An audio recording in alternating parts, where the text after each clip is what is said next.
Live everywhere. Daily Kos Radio on netrootsradio.com presents David Waldman. Kagro in the Morning Show.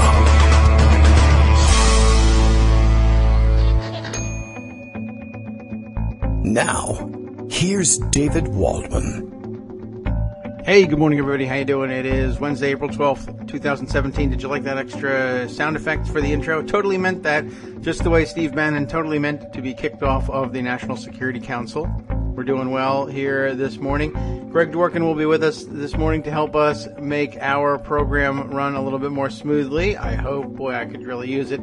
It's difficult to come back from a break. And, of course, everything here appears to be working okay, including having the telephone ring immediately at 9 o'clock and leaving a message in the background, which I can hear, and I can't tell whether it's important, and I want to listen to it, and it's probably, please don't start your radio show yet, hang up, and take care of this important thing. I wonder, let me see if I can listen to it. Can't tell. Well, if it's my wife, she's crazy. She's got every advance notice I could give you about getting on the air at 9 o'clock. Well, Daily Kos Radio is live now. I should be announcing on the outgoing message of my answering machine, as Bill says for me up in Portland, Maine. Kagro X, that's me, David Waldman. Plus, of course, Greg Dworkin, who you can find on Twitter as Dem from Connecticut. That would be CT, the postal code for Connecticut. And Joan McCarter, who you can find on Twitter as Joan McCarter. Oh my, we all joined today to put together another program. Let's see, what have we got going on this morning? Well, the big news, I guess, most discussed news of the morning, I guess the results of a surprisingly close special election race for Kansas's 4th district, which is a, pardon me, deep red district in Kansas. Won, if I'm reading correctly, by Trump, or rather, I guess the previous Republican incumbent, perhaps won it by some 27 points or so, now down to single digits in a close race. That's the top headline of the Morning Digest at Daily Kos, in the Daily Kos Elections vertical at Daily Kos. In a huge earthquake, and not a real earthquake, don't panic, Kansas GOP holds on to dark red House seat by just single digits. Let me pull the microphone a little bit closer here and whisper in your ear about what happened out in Kansas. Leading off in Kansas's 4th district in an extraordinary political earthquake. That kind of it's the political kind of earthquake. Don't worry. Kansas Republicans held on to a dark red House seat in the Wichita area last night by just a single-digit margin on Tuesday night, throwing into question whether the GOP's majority can survive next year's midterm elections. Republican Ron Estes, the state treasurer, had been universally expected to easily win the special election in Kansas's 4th district to replace Mike Pompeo, who left to become Donald Trump's CIA director earlier this year. But instead, Estes found himself struggling in a district that Trump carried by a dominant 60-33 margin, and Pompeo won by more than 30 points last year. Here comes Greg to tell me all the things that got reversed in the first instance here. Good morning, Greg. Hey, good morning. How are you? How's my sound? It's fantastic. Oh, good. I guess. I think so. All new setup here. Oh, yeah? Oh, yes, the pictures. I got my new microphone that actually fits into the boom, and I even got a new boom. A new boom? Yeah. Really? Yeah. Is it a better boom? It's a better boom. The weight of this thing is heavy, this microphone. Yeah, it is. And I got like the El Cheapo possible cheapest boom I could find, and it turned out that the weight of the microphone kept pulling it and moving it down even when I set it in certain positions. This is one of those things you learn when you go along, and I said, you know what, maybe I should invest in the one that David told me to get. And so I got a better one. Okay. And now the microphone stays where I put it, which is kind of interesting. Yeah. That never happened before. No, it's good to get a workout in while you're doing the show, but the sound isn't always that great. But chasing the microphone around. Yeah, standing up and bending down and squatting and then standing, trying to, find where the microphone is and following it around was really good exercise, but, this is better. Yeah, all right. So what have we learned over the past, it's been like a week since we've been on. Well, a lot of things, but I think you're absolutely right to start with the Kansas stuff. And I have a couple of what I thought were kind of interesting tweets to go along with what you were saying. And, I wanted to get in on the action because, Yeah. there you were. In Ohio, too, back in 2005, Paul Hackett outperformed past presidential vote by 23 points. And it was a big deal. He took on Mean Gene Schmidt. It was a big deal because the Netroots noticed him and fueled his campaign, and it was a big deal. And in Kansas yesterday, James Thompson outperformed past presidential vote by 22 points, about the same as Hackett did. So, definite parallel there. That was Harry Enton's observation, I think a good one. Mm-hmm. And our friend Dana Houle points out all this complaining and bitching about the DCCC because they didn't get in a big way.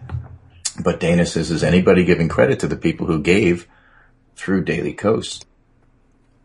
Yeah, they're because not. As a matter of fact, we raised something like $170,000 in 2 days.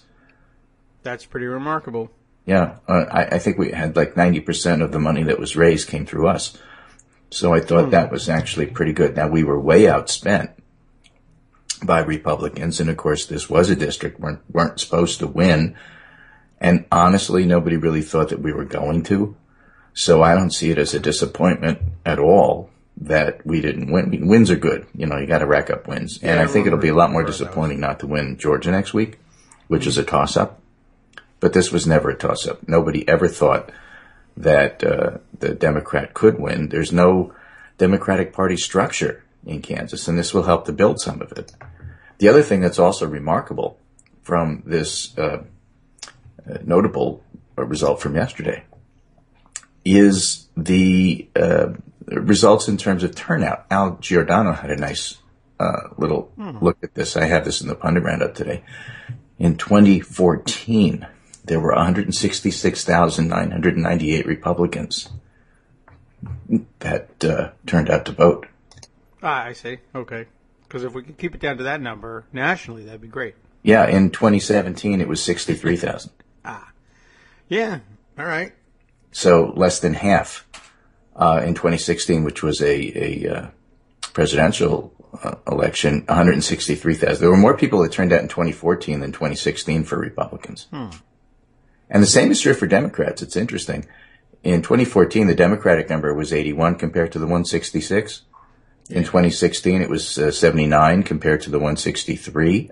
And in 2017, it was 55 compared to the 63. So we almost matched them. We were doubled in 2014, and we almost matched them in 2017. Okay.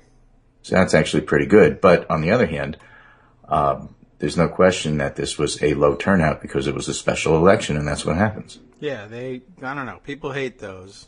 Yeah, they hate them, but, they like them when you win, and they hate them when you lose. Well, that's definitely true. People hate for some reason to find out that there are ones happening around there. It's very weird. So Donald Trump tweeted this morning about it, of course. He says, great win in Kansas last night for Ron Estes, easily winning the congressional race against the Democrats who spent heavily and predicted victory. Matt McDermott points out, every point in this tweet is false. The GOP didn't win easily. The GOP massively outspent Democrats, and Democrats never predicted victory. Yeah, but other than that, how was the play, Mrs. Lincoln? That's the real estate developer in him. So, overall, you have to step back and say this is good for party building. I think it's going to be good for party building next week when we have the Georgia special election. Yes. And, honestly, that's going to be a little more disappointing if we don't win that one. But like I say, it's a toss-up, so. Yeah, well, and, taking back a heavily Republican district is always a challenge. It's tough because the results are in from the previous election. You know what you have to overcome. Right. And the other side of the coin is winning is fun and losing sucks. Yes. That's still basically true. Yeah, nothing's going to change that. So, other news. Well, AP has a really interesting story. I have an eclectic mix besides the election results to give you this morning. AP traces $1.2 million in secret payments from pro-Russian political party, the Paul Manafort's firm in the U.S. Now, I feel like we know this, but it's a different piece of the puzzle somehow. It is.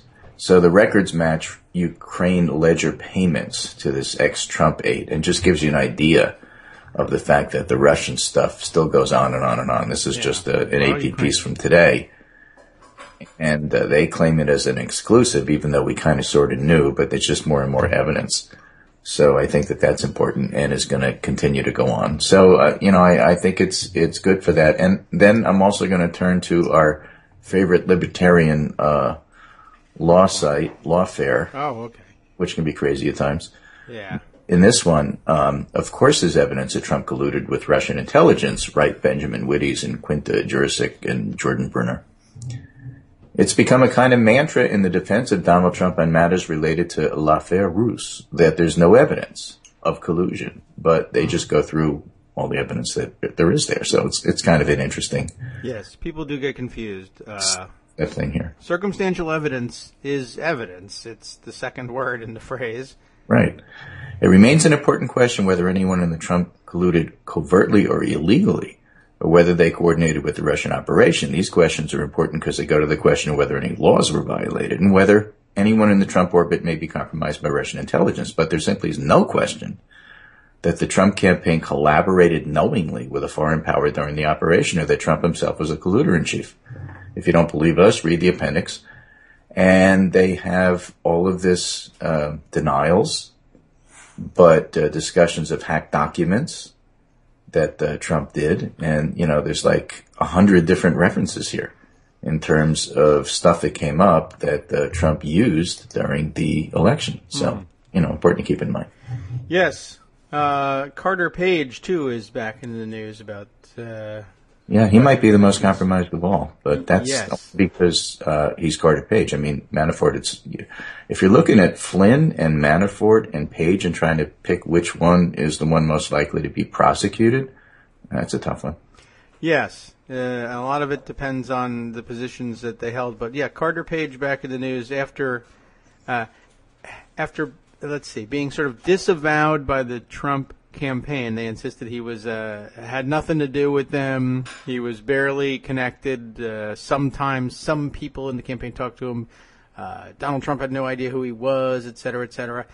It now turns out that he was a FISA target himself. And the White House is now clinging to that and saying, aha, see, told you that our team was surveilled, just like we said, except it wasn't just like they said, and last week that guy wasn't on your team. It's interesting that now he's been under FISA surveillance. They want him back on the team because it sort of proves a point. But only part of him. They only want the surveillance part of him back on the team. They don't want the actually what he did part back on the team. Right. He was surveilled, but we didn't know why he was being surveilled because he never talked to us. But one time we heard his name, and so, incrimination by what is it? I don't really recall the phrase I'm trying to bring to mind. But, yeah, so they want to take the surveilled part. But, we weren't listening to him. He was totally a spy. We just weren't listening to him. And we don't even know who he is. Right. Also, yes, that too. Right. Devin Nunes. Right. Devin Nunes, to the day he stepped back, if not stepped down, from leading the House investigation, insisted he had no idea who he was. Never heard his name. Great investigation you're doing there. Well, speaking of Devin Nunes, apparently both Republicans and Democrats on the Intel Committee say that the documents they have in no way, shape, or form support anything Devin Nunes said or claimed when he had to run to the White House to tell them stuff they already knew. Oh, no. Well, So go scratch your head about that. Yeah. Meanwhile, last Thursday, Trump shut off some missiles. Yes, right. Syria, and polling out on that suggests it didn't really make much difference with the public. This is from the Washington Post ABC News poll, April 7 through 9. Does this missile strike make you more confident in Trump's leadership, less confident, or does it make no difference? More confident, 25, less confident, 28, makes no difference, 43, no opinion, 4. And if you look at Gallup, the Gallup job approval for Trump, completely post-strike, Syrian strike, is absolutely unmoved, unbudged. Didn't make any difference whatsoever. Like the Syrian Air Force. This wasn't a poll of them, was it? No. Okay. One of the interesting things here, though, is that when you look at polling, Andrew Kaczynski from now CNN, the K-File, Yes. Looks at, as does James Hohmann from the Washington Post, reflexive partisanship drives polling lurch on Syria strikes. What he means by that is Andrew Kaczynski helpfully summarizes, and I have all this in the pundit roundup. Democrats when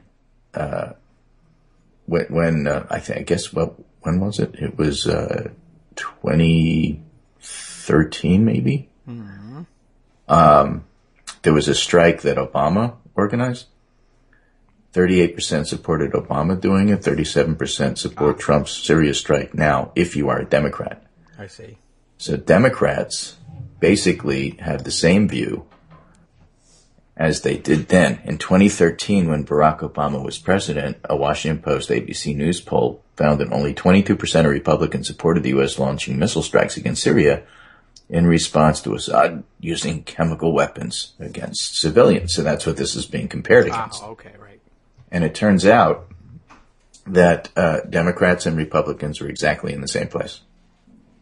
The same ones as they were before? Except reversed. So Democrats, so then no. 38% supported Obama doing it, and only 22% of the GOP supported Obama doing it. Okay. The Democrats didn't budge. Now that Trump did it, instead of 38, they're 37 Democrats in terms of support Trump's strikes. But the GOP went from 22% supporting Obama doing it to 86% supporting Trump doing it. Oh. So the point is, this is one of those, both sides are always so partisan and they always support or don't support everything completely based on party. Except both sides are completely different because every time you try to do a both sides thing, it falls apart because the two sides are not the same. Well, the point is that one of the sides does. Yes, so that's and therefore a side. both sides do it. Right.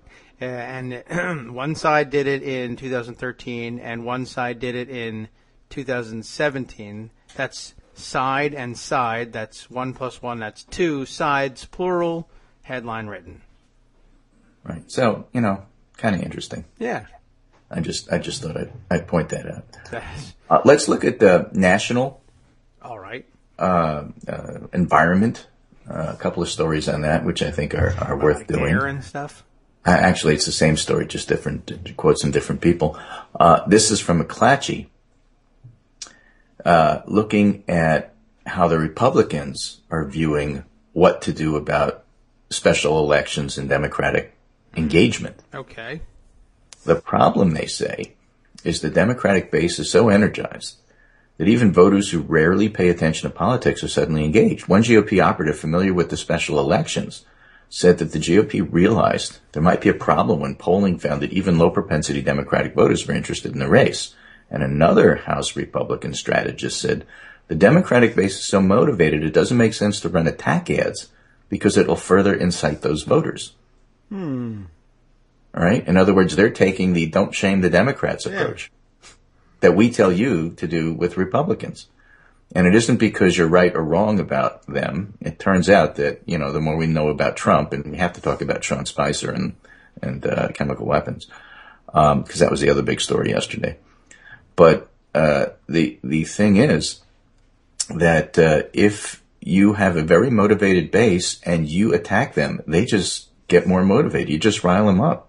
If you're a Republican, you want the Democrats to stay bored and asleep and stay home. You don't want to activate them. I say the same thing about the Republicans, but so what I'm saying is not in a vacuum here. Did they run attack ads? They did run attack ads. They're running attack ads against John Ossoff in Georgia. Remember, they're trying to compare him to bin Laden because he said or did something that was once on Al Jazeera. I see. And so they're running ads saying, oh, look at this guy. He's not one of us. He actually reported for Al Jazeera, and then they morph into a picture of bin Laden. I see. So yes, they are running attack ads. All right. Well, you can still compare people to bin Laden, I guess. It's Hitler that's a problem. Well, that is a problem. So that's another thing that happened yesterday. Yes. You want to tell? Well, I mean, I think I don't really have a story about it per se, except that I will mention because everybody needs to know culturally what happened. But I guess Sean Spicer, I don't know how it started. Well, he was trying to make the attempt that Assad is a bad guy. Yes, and that's so easy, you would think. And somebody put it, obviously his handlers handed him a note right before his press briefing and said, do whatever you want, but whatever you do, please don't mention Hitler. It must be it. And of course, he mentioned Hitler. No, it's ordinarily something I think you might even be able to get away with, because you say Assad, terrible guy, Hitler, terrible guy. That's well, two in terrible general, guys. you're best off just not bringing Hitler up at all. Probably not. Because you're probably going to do it wrong. In most cases, yes. Or someone will say, now wait a second, you're going too far. But he was actually trying to say that Assad was worse than Hitler, which is difficult to do, but he tried, with. and he tried to do it by saying, because Hitler never really used chemical weapons on his own people. Yeah. And there's a problem with that. Right. And which part of that do you think is worse? Is it that he said that Hitler didn't use chemical weapons? There's this thing called gassing, and it happened in concentration camps, which, by the way, Sean Spicer didn't know the name for. Right. That's so he kept referring to them as Holocaust centers. Yeah, as though they were, well, it's established by the government. That's true. And right, as if the whole thing is like museums quality stuff. You check into right? a Holocaust center. Yeah, it's a PR thing where you get your ticket and then you can, go in and do whatever. Job retraining will make you free. So there's the chemical weapons part of it. But actually, when you think about it, at least as outrageous is the idea that Spicer was claiming that German Jews aren't in fact Germans. Yes. That was another part. He never gassed his own people. He did gas them, and they were his own people. Well, they weren't his own people. But, no, the homosexuals and the Jews, if they, it's not that there were lots of other people that weren't German. A lot of the big places were in Poland and other places. But the idea that German Jews weren't German is so offensive that the Anne Frank Center called for Spicer to be fired, as did other people, Nancy Pelosi, among others. Probably Ivanka Trump. And then, you get the centrists and the both siders saying, oh, well, if you fire Spicer, who would you replace him with? Who do you think could do a better job? That's not the point. If you do something that's worth firing, you fire somebody. That's not. Who replaces them has nothing to do with why they were fired. That's not even, that's such an inapt follow-up to make. I mean, the idea of who do you replace, that's something you say. It was brought up because Democrats are always saying Sean Spicer should be fired, but that's because Sean Spicer is always lying. Well, that's true, and Donald Trump always hates him. The thing that saves Sean Spicer, though, is when he comes and yells at the press. Donald Trump loves that, and that usually bails him out. So I guess today's presser ought to be really combative. Yeah, but, well, I watched Chris Matthews last night. Yeah. Rachel was much better about it, but I watched Chris Matthews last night semi-apologizing for him. Well, he misspoke and this and that and everything else, and everybody's making a big deal of it, but whatever, folks, this is like a big deal thing to make a big deal about. Well, this goes to the heart of the fact that there are people who are completely insensitive to these kinds of issues in the White House. Oh, and they're suspected of being Nazis. Yes. True. So you don't get away with this and say, oh, well, it's no big deal. It's a huge big deal. Yes. And I have a little tweet storm to tell you about it. Oh, okay. It's written by a fellow named Angus Johnston. It's in my pundit roundup. Jewish sounding. Historian and advocate of American student activism, CUNY professor. And he says, just quickly on Spicer. No, the outrage, I'd call it revulsion, but whatever, is not misplaced. Set aside the callous obliviousness of the suggestion that the Jews of the Reich weren't Hitler's own people. Yes, do that. Set aside the excruciating inappropriateness of the original phrasing and that of the first clarification. By the way, there were, I think, 4 total clarifications. Right, 4 times to say, I didn't mean that, I meant... Then finally he apologized. Set aside the excruciating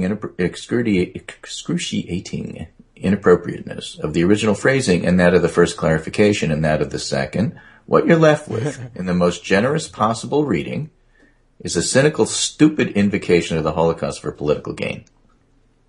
Yeah. There is no misspoke here. Underneath the historical ignorance and the ham-handed language and the moral obtuseness, there is nothing. Note that he misspoke brigade aren't articulating what he meant to say because there's no he meant to say that's not insipid. And of course, the context here is the contemporary political salience of the Holocaust denial. I don't think Spicer's a Holocaust denier, says Angus Johnston, but his words today revealed him as stupid and ignorant in ways he has no right to be. A personal story, relevant, I promise, he says. A few summers ago, I took my kids, then 11 and 7, to Paris for the first time. One morning, we're wandering around our neighborhood, and there came across a small park. In it, we found an odd sculpture and a little plaque.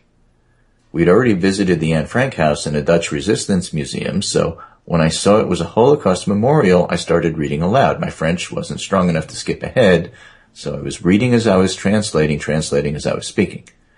Arrested by the police of the Vichy government, complicit with the Nazi occupation, more than 11,000 children were deported from France between 1942 and 1944 and murdered at Auschwitz because they were born Jewish. More than 500 of these children lived in the neighborhood where he was. Mm-hmm. Among them were 87 little ones who had not yet come to the age at which they would attend school. Read here their names. Your remembrance of them is their only gravesite. And then the names, beginning with Sarah Adamowitz, 3 years old. And, of course, by this point, Angus Johnston says he was weeping. I tell this story because last week Marine Le Pen, candidate for the French presidency, denied French responsibility for those kids' deaths. I don't think France is responsible for the deportations to Auschwitz. She said, this is not France. Marine Le Pen is a leading candidate for the French presidency and Trump's closest ideological sibling in French politics. She is also, like Trump, one of her country's leading opponents of immigration and refugee resettlement. Sean Spicer's blithe misappropriation of the Holocaust is of a piece with his administration's blithe betrayal of the children of Syria. Mm-hmm. And I thought that was actually a pretty good observation on his part. So that's the Sean Spicer story. Okay. Unbelievable. Now, I got one local story and then a weird one. The local story I have in two parts. It's from the Village Voice, and a lot of people haven't been paying attention to this. And I think, we're a political site here, and we talk about politics here. So I thought it was worth mentioning. And this one is back on January 26, 2017. It's about New York and New York State politics. And specifically what's going on in the New York State Senate.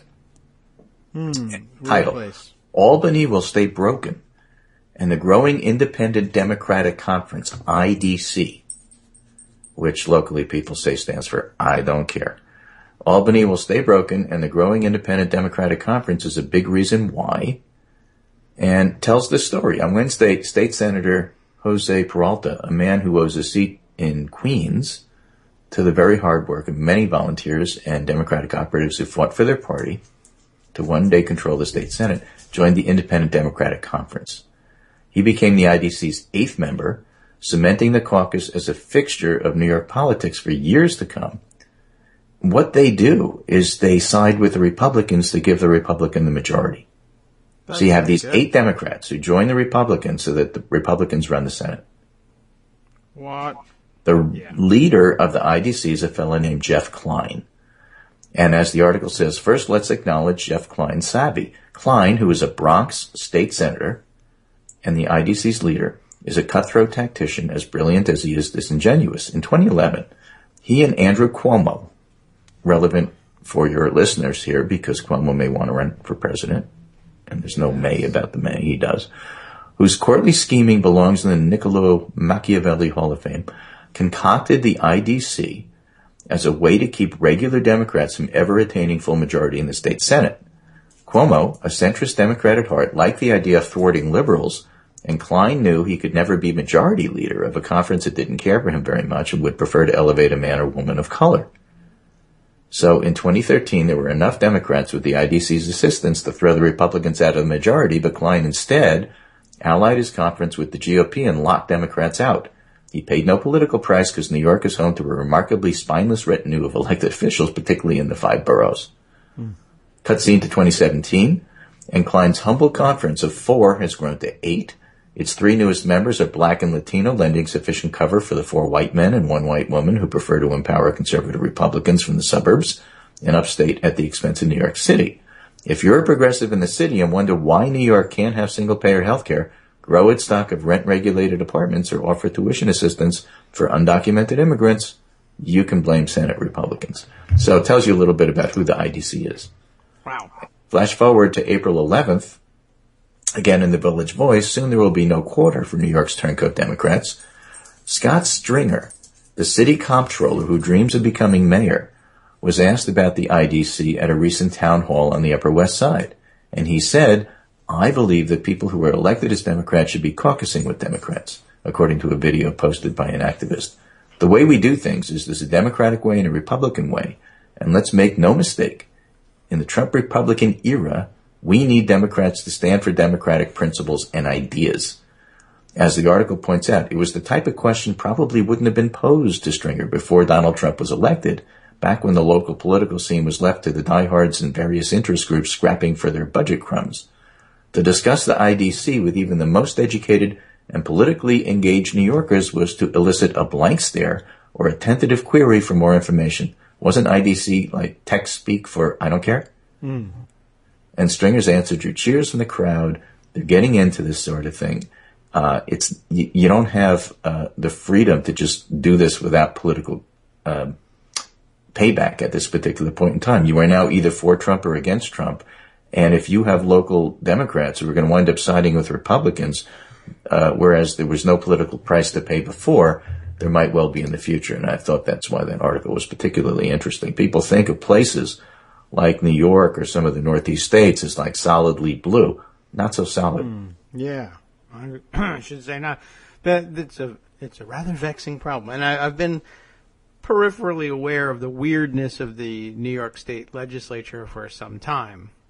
But it's, wow. Yeah, it's just every once in a while it's just worth mentioning. That, yeah, it's weird. Good point. Fair enough. All right. This one is a WBUR poll that was just taken in Massachusetts. And whereas I, too, get kind of, even I get tired of reading about Trump voters in red states or even Trump voters in purple states. This is Trump voters in blue states. So in a way, to me, it's a lot more interesting. WBUR poll in central Massachusetts towns, Trump voters are sticking by him. His fave-unfave is still a little bit underwater, but much better than what it is nationally, if you look at all voters. Survey found that 42% of all voters in the towns view Trump favorably, while 45% view him unfavorably. Incredible polarization in Massachusetts. Basically, the Democrats hate him, and the Republicans love him. And it's quite interesting because when you look at issues, the difference between how Clinton and Trump voters is relatively close on some things. For example, there's only a small gap of maybe about 13 points with passing comprehensive immigration reform that includes a path to citizenship. There's only a 13% difference. Whereas if you're looking at repealing and replacing Obamacare, there's a 63-point difference. Okay. So some issues, like passing a major infrastructure bill, are relatively close. And some issues, like repealing and replacing Obamacare, are huge. And so you'd think that, if there's other issues that are fairly close, passing policies that reduce income inequality, or reforming the tax code, or passing comprehensive immigration reform, why can't they deal with each other? And the answer is they're just so polarized and hate each other's candidates so much, there's almost no chance that can happen. And yet, I have to point out it's less than 100 days in, and we'll see what happens to those Trump voters. These are the Trump voters I'm most interested in following. They are from a blue state. They are not going to get the constant, you have to do it this way feedback. You can see it in terms of how they feel on issues. And, we'll see how long it takes for them to have some regret and some remorse. Some of them won't because they're just flat out racist, and that's why they're voting for Trump. But if you peel off a few and you get the others who didn't vote to vote, then you get a majority. And of course, Massachusetts went for Clinton anyway. Yeah. So interesting stuff if you're trying to understand why people do what they do. And before I leave, I'm just going to give you this weird, nothing to do with anything, but I just thought it was pretty fascinating. It comes from a blog called Tripwire, which looks like it's a security blog. Okay. All right, just to give you background. But the story is just so fun, I couldn't help reading it. Here's the title. Inmates hid self-built PCs in the ceiling and connected them to the prison network. What? Wow. So what happened is basically the inmates were assigned to take apart old PCs and repurpose them. Yes. And instead, what they did is they built their own PCs, put them in the ceiling, and then started accessing the internet. Well, that's not instead. That is repurposing. Yeah, well, not what they intended. The Ohio Inspector General's office just published a report revealing that 2 prison inmates were able to hide their own self-built PCs in the ceiling of a training room and connect them to the Marion Correctional Institute's network. Prison staff found the PCs back in 2015, but the security breach has only now been made public with the IG's investigation into the incident. So what happened is that I guess the IT staff got these notices that you're using up your internet time. You're going over whatever your allotment is, and we're going to have to charge you more money. Yeah. And they were trying to figure out how this could happen because it was happening on days that, like, they weren't there. Huh. All right. And so, it's a pretty funny story. The first hint for prison authorities that something out of the ordinary was occurring popped up in July 2015 when a security product sent an email alert to IT staff warning a contractor's PC connected to the Ohio Department of Rehab and Correction network had exceeded its daily internet access quota, which was odd because the contractor in question only worked Monday through Thursday, and the alert was Friday. Yeah, that's a good tip-off. Right. 2 weeks later, another alert appeared, same person's account, this time associated with attempts to access proxy avoidance websites. Deeper investigation identified the computer's IP address. It was unauthorized because its name fell outside of the 6 numbers assigned to known computers in the area. And then lax supervision is being blamed for the inmates' ability to build computers from parts, sneak them past security checks, hide them in the ceiling, and run cables which connected the computers to the prison network, all without being noticed. Yeah, that ordinarily would draw some attention. You would think, but maybe not. But not in this case. That is pretty amazing, although I guess looked at in hindsight, the job was for them to take apart and repurpose computers, and you would want people who knew what they were doing with computers to do that job. And the trouble is, if you let people who know what they're doing with computers get access to computers, then they do stuff. Right, especially if those people are already in jail for doing bad things. Right. Allegedly. Certainly, it says here, certainly the inmates' usage of the computers was audacious, not limiting themselves to downloading software, pornography, and guides for making drugs and explosives, but also stealing the identity of another prisoner and submitting fake credit card applications and committing tax fraud. That seems, yes. Well, what are you going to do? Put them in prison? Right. Stealing the identity of a prisoner doesn't seem like such a great idea. Right. Really, though. Yeah. Well, it's probably easy, right? What's your password? Well, how about your number that's written on the top of your uniform? Right. That could be. Yeah, that might. Let me try that one first and see if it works. Right. Although, I don't know. As identity theft goes, I think you want to go for people on the outside with lots of good credit, et cetera, but you steal what's nearby. It's the best thing about prisons? Security. Yeah? Except maybe not. IT security. In all, 5 inmates have been identified as linked to the hidden computers and moved to other institutions where, presumably, they can go ahead and do the same thing there. Right. They're going to build computers out of laundry next. Right. Exactly. Anyway, I thought that was an unusual story. That is an unusual story. That's a pretty weird, very resourceful of them to do that. You got to admire resourcefulness. Yeah. As they steal your identity and use your credit card to, download porn. I guess so. I was thinking, now, it would be more interesting for them to find a way to use these computers to get themselves out of jail, but I suppose they had a good thing going, and, you can't, it's not like you can't just Minecraft your way out of jail. That's true. Right. So, anyway, before I leave, the other story that was in the news in the last 48 hours, of course, is the United Airlines issue. I don't know if you want to take that up on your own or just skip over that. We discussing it yesterday. What's new? Oh, I know. Well, it's just that what exactly happened appears to be clarified a little bit. Oh. So United Airlines was originally thought to have overbooked the flight and then had some people who they wanted to get on the flight. And so they got 3 people to volunteer to leave, and the 4th one was volunteered. Right. to leave. That is to say, security was sent in and pulled him off the plane and kind of beat him up in the process. He was a doctor and claimed he needed to be where he was going to see his patients in the morning, and that didn't mean anything, and they threw him out. And it took several days for United to apologize for that, which they eventually did through their CEO. And of course, everybody in the world was outraged about this, making fun of them. I mean, you can't turn on the internet without seeing links to the movie Airplane with a whole line of people slapping this poor lady and saying this is United training film, that kind of thing. And it was originally thought that the flight was overbooked, but overbooking is a different thing. If you're overbooked, then you're not allowed on the plane. They stop you at the gate.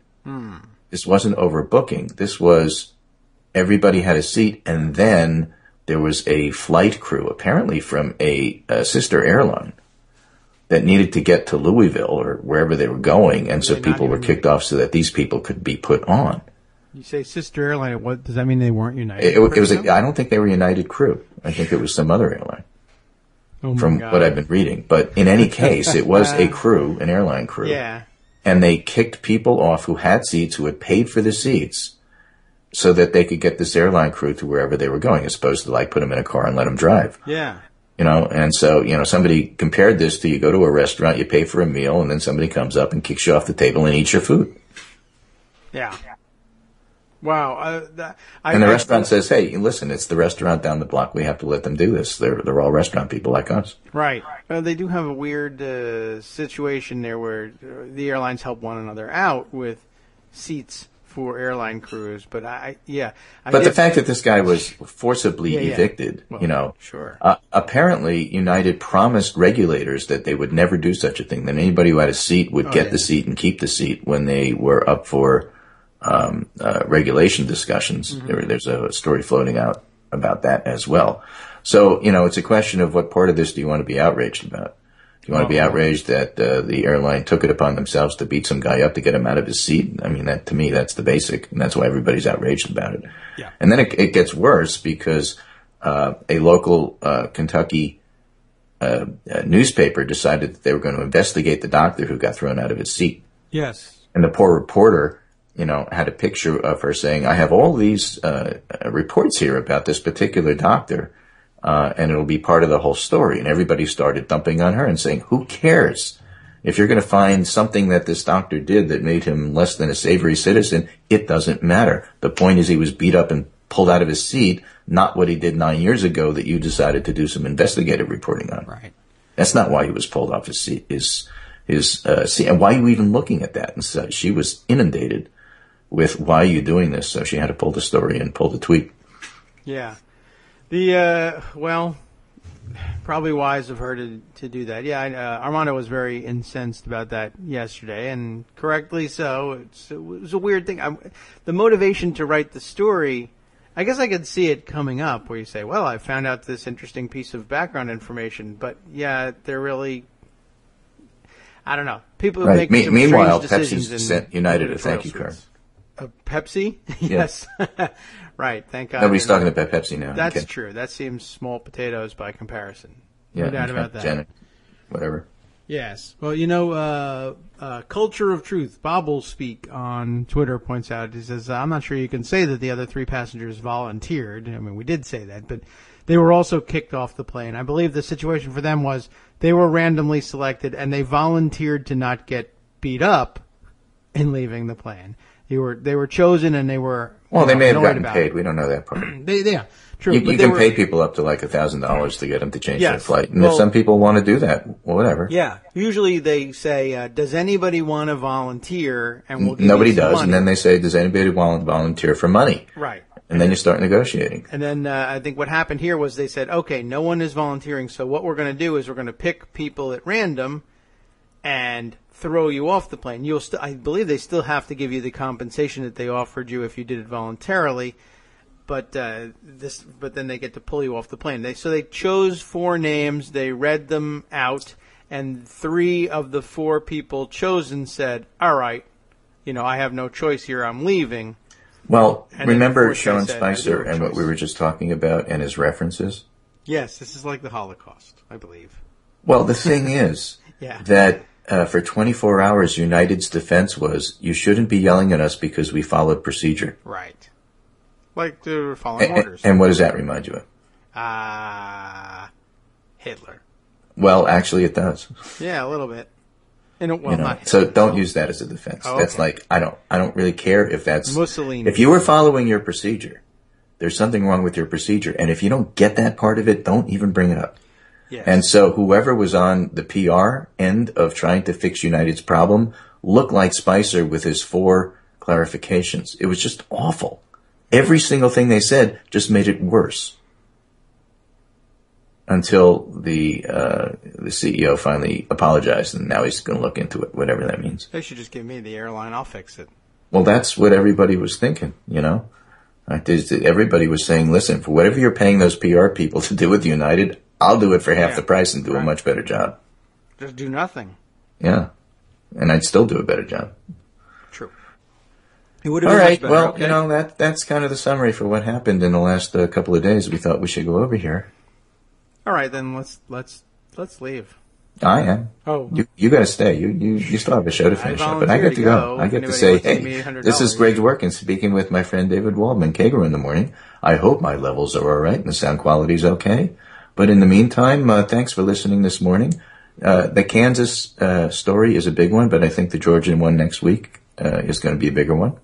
And we'll follow along with you because that's who we are. Okay. Take care. And is my favorite McJoan going to be on later today? I hope? That is the plan. Yes. We'll say yes. That was her old username back in the day, and I still love it. Right.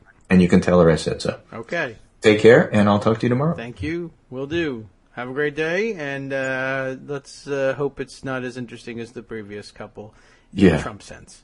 Good luck with that. Take care. Bye. Okay. See ya. Let me tell you, by the way, the radical democratic socialist type dudes are having a fantastic time with the United Airlines story, making a good point, a point that I think they've made for forever, and that everybody has just said, eye roll to. But now when they get an actual vivid example, as we know, our old friend H.D. Gregg, who used to be Blue DuPage, who then was Green DuPage, and is now just H.D. Gregg because that's who he is, tweeting out the West Suburban Illinois DSA, Democratic Socialists of America, whose social media presence I have become aware of largely, I think almost entirely, through his efforts, as a matter of fact. I'm interested in following along what they're writing about and speaking about, and this time using Jacobin magazine as their platform for it. And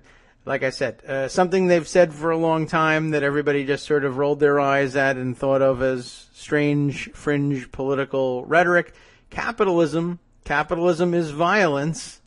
And this time they have pictures of the bloodied doctor clinging to the bulkhead in the United Airlines plane to prove the point. And I guess you have to give it to them on that one. They seem to have gotten it right. Every once in a while, you see it very clearly. It's usually better hidden, and that's largely, well, to connect it to another point, it's largely because we allow ourselves to come to the conclusion that there were 3 other volunteers to leave the plane, when in fact they were not. I don't think they would consider themselves to be volunteers. The thing they volunteered for is not getting their asses kicked when their names were called. Whereas we had one, I guess, brave soul who said, you can't do this to me. And that's that. And, well, they did do it to him. And the reason they were able to do it to him is because, they're not wrong. The Democratic Socialists pointing it out this way. Yeah, there's now we see the violence inherent in the system, to borrow from Monty Python. And again, another piece of extremist rhetoric or fringe rhetoric that draws eye rolls. But is it not true? If you don't comply with the free market system here, the government comes in and kicks your butt. So I don't know. I think they got that one right. Here's something just to shift, although that does make an interesting inquiry. I'm not prepared. It's not really my bailiwick. I don't know if I could do it justice. But every once in a while, when it becomes that easy to see, I think it's our duty to point it out and say they're not wrong over there. And I don't think a whole lot of us think they're just flat wrong. I don't know how many of us would identify as democratic socialists, but an increasing number certainly over the past 2 years or so. They're entering a heyday, if you will. I won't, but enter a heyday, that is. But let me move on to something else that I just saw flit by on the screen. Apparently, we're going to have to take a look at yet another piece of videotape, an interview of Donald Trump. And I think this might be bearing out my theories of late last week about how the missile strikes in Syria went down with respect to Trump's presence in Mar-a-Lago with the Chinese president. I've seen a couple of people tweet this, and pointing to a 2-minute and 30-second video clip, an interview with Maria Bartiromo. Let me see if I can take a look at it with Fox. And let's see, POTUS. This is Fox Business tweeted this one out. POTUS, that would be Donald Trump, believe it or not, tells Maria, is it Bartiromo? I don't know. That's the way it's spelled. I think I've always thought out loud when I see the name that it's like Bartiromo, but it's not. I'm now looking at it, Bartiromo. He tells her that he told President Z that Susie knows Joey is going out with... all right, whatever. Told President Xi about the missile strikes. She capitalizes missile and whatever. Over, quote, the most beautiful piece of chocolate cake. What a weirdo the president is. In other words, basically, one, the theory is correct that he did this, I think, to look important, and he made casual... I knew that part of it would be making casual mention to the Chinese president of the missile strike to show... I'm the most incredibly powerful man in the world. I'm so powerful, in fact. Technology is so terrifically good in this country. The United States of America is the best country in the world. I love it. It's fantastic. China, I'm sure to you is terrific. To me, I wouldn't even say half as great as America. But I'm so powerful. The technology is such that I don't even have to break stride. I'm here. I'm relaxing at Mar-a-Lago. I simply get a telephone call. I pick up my cell phone. I can order missile strikes. People are killed around the world at my say, so I don't even have to miss this beautiful piece of chocolate cake. Spencer Ackerman, of course, picked up on this one, too. And let's see. He's retweeting Ken Vogel, who is at Politico. Vogel, I guess, transcribing that brief portion of the clip here this way. Trump, quote, we've just launched 59 missiles heading to Iraq. And Bartiromo says, heading to Syria. Trump says, yes, to Syria. So not only does he reveal it casually to the Chinese president over the most beautiful piece of chocolate cake, that's what Spencer adds here. We had the most beautiful piece of chocolate cake that you ever seen. So the missiles were on the way. He even exaggerates how delicious and beautiful the chocolate cake that he's eating while he casually tells the Chinese president that he's bombing people is. That's a terribly constructed sentence, but I think we're all struck by the same thing. I guess we're going to have to listen to some of this, right? Let's see. I guess, how will I deal with this? I'm going to have to maybe put it in, whose tweet should I take? I like the Ackerman one. Let me stick that in Pocket on the other computer so that transfers it quickly and easily over to this one where I can use the computer. I guess we'll play this and hope we don't get called on copyright. We'll keep stopping it and commenting on it. Let's see. Can we roll this beautiful piece of video? It's the most beautiful piece of video you've ever seen. With the president of China, you're launching these military strikes. Was that planned? How did that come about that it's happening right then? Because right there you're saying, a reminder, here's who the superpower in the world is. You have no idea how many people want to hear the answer to this. I have watched speculation for 3 days now on what that was like. When did you tell him? But I'll tell you. Before dessert? But I will tell you. I'm going to pause it here. You should see the, let's say, chocolate cake eating grins that the two of them are wearing, because they're both thrilled to death at being able to brag about the fact that they were able to brag about the fact that they were able to launch missiles casually over dessert from Mar-a-Lago. He can't wait to tell her the story, and I'll bet you anything. I'm still willing to bet I was right about that. It's becoming clearer every second. Even if they tell the different story here now, I would say that their cake-eating grins reveals a different truth behind the story that they're telling. But let's hear it straight from the mouth of the President of the United States, the most powerful man in the world, etc. Only because you've treated me so good for so long, I have to tell you, right? Okay, and that's another one, too. I'm going to tell you the story because you've treated me so good, because that's the way I dole out favors to the press. You treat me good, I'll tell you a good story, even if it's not true. Treat me bad, I'll say you're terrible and failing, and then give you an exclusive interview inside the Oval Office, as I did with the New York Times. I don't even know with this guy anymore. All right, continuing. I was sitting at the table. We had finished dinner. We're now having dessert. And you could be skipping dessert, by the way, Mr. Astonishingly Excellent Health.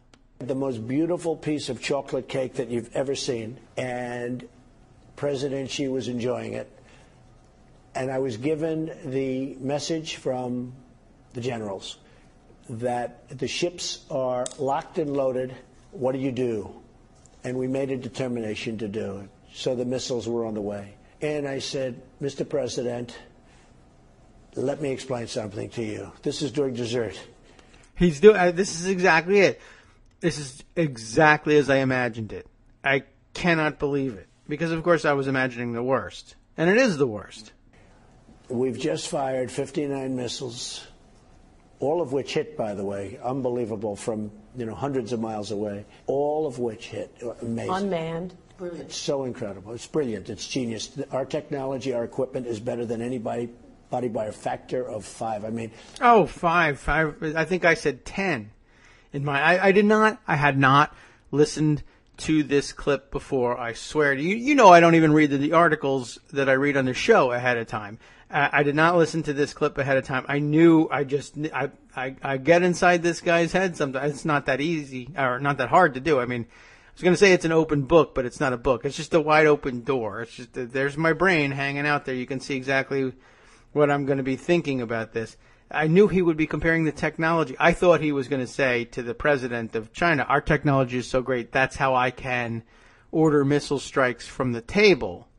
But it's really, of course, part of the technology story would be, well, the missile strikes are successful because of the amazing technology. I can order people to throw bombs out the window anywhere, but and that's amazing enough in itself, the communications technology. But the technology that was doing the targeting, that too is amazing. And I mean, I guess that's not a wrong. It's maybe a little bit of a loaded term for it, because of course it's so amazing and wonderful and fantastic that people can be killed with such precision.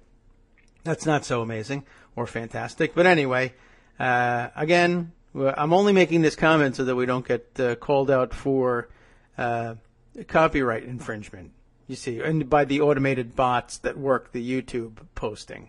That would be. All right, now back to the infringing content. What we have in terms of technology, nobody can even come close to competing. Now, we're going to start getting it because, the military has been cut back and depleted so badly by the past administration and by the war in Iraq, which was another disaster. You can't even follow this guy's train of thought, which ought to be familiar, of course. Maybe that's why I'm so good at understanding what's going on in his empty head, which is a bad sign for me. But interesting that he's saying our technology is fantastic, our military is the best, which is something that, presidents want to say about the United States military, but then realizing, but I also have to remind everybody that our military is terrible and the worst because Obama, and to the extent that it's fantastic and great from here on in, that's me totally remaking the military in my image, not the military that's been built over decades by presidents of both parties and that I've inherited and I'm just using on a whim to make my chocolate cake taste that much better. Nothing like that, you see. So what happens is, I said, we've just launched 59 missiles heading to Iraq. Well, you headed to Syria. Yes, heading toward Syria. And I want you to know that. Because I didn't want him to go home. We're almost finished. It was a full day in Palm Beach. We're almost finished. And what does he do? Finish his dessert and go home. And then they say, you know, the guy you just had dinner with just attacked the country. How did he react? All right. So once again, a pause. There was no chance, of course, none in the world, and that was my original tweet. There's zero chance that Trump doesn't use the opportunity to show off. There's no way that he's not going to use force and not going to strike while the president of China is sitting there, because he knows ahead of time that the opportunity will be there to do exactly this. I mean, the idea, he never contemplated the possibility of letting him go home and find out later elsewhere. I don't know whether that's, I mean, it's a small point there, but I don't know. I'm not certain that any other president would have let him do that either. If you were trying to, you know, work on repairing or making closer the relationship between you and the Chinese government, you might not want to just let him go without saying, look, when you get home, you are going to, you know, find out on the news that there was a missile strike, and I don't want that to be a surprise to you, but I'll tell you what was going on. But I think, you know, I'm certain that, say, Barack Obama would have said something, but he might not have said, you know, this cake is so beautiful and delicious, and let me tell you something. I just launched, well, he certainly wouldn't have said 50, who knows? I guess it's a mistake. 59 cruise missiles into Iraq, into Syria. Yes, Syria. They're heading towards Syria. They were going to, that's interesting, too, that he said that. They're heading towards Syria. Why? Where are they going to land? Syria. So, they were heading to Syria. Yes, towards Syria. Okay, you know, towards. Fine. You want to, right. And Maria's very excited. So what did he say? Did he say, oh my God, you Americans are like so awesome. I want to be you when I grow up. Or did he say, oh, you know, that's very worrisome. What does he say? So he paused for 10 seconds. And then he asked the interpreter to please say it again. I didn't think that was a good sign. And he said to me, anybody that uses gases, you could almost say, or anything else, but anybody that was so brutal and uses gases to do that to young children and babies, it's okay. He agreed. He was okay with it. He was okay. Wow. What a diplomat. He is fantastic. It was beautiful cake, beautiful babies, beautiful gas, beautiful missiles. So beautiful all the way from top to, amazing. All right. Well, I guess, pat on the back there for me. I got that one right. Let's see. We have a few things to work on here. It's about 10 o'clock or so, and we do still expect to hear from Joan today. So I don't want to get into anything too big and involved, but let's at least set the table here. And, you know, we ought to free up Joan from being forced to discuss what goes on in Congress every day. I'm certain that this isn't necessarily her most, her personal passion necessarily. And the fact that they are off for recess for 2 weeks, maybe we ought to give her the opportunity to set the agenda elsewhere. But there's plenty to discuss about fallout from the nuclear option as well. Let's see. Got a few other articles about some more follow-up on Steve Bannon. We'll just put this one on the record, and I'm sure it's been covered elsewhere, but I happen to have one handy from Talking Points memo. They love to make themselves handy. Trump dodges when asked if he has confidence in Steve Bannon. Not quite up to saying that he's going to keep him on. He should be saying the same thing about Sean Spicer any minute now. Caitlin McNeil has this piece for Talking Points memo. President Donald Trump would not say whether he has confidence in Chief White House strategist Steve Bannon, who was recently removed from his spot on the National Security Council's Principals Committee. He said this over the most beautiful bagel for breakfast this morning, which is nice, smooth cream cheese, so delicious. And I did not want to tell this reporter until after we had had this delicious breakfast, but I felt that, all right. The New York Post's Michael Goodwin asked Trump in an interview published Tuesday night whether he has confidence in Bannon.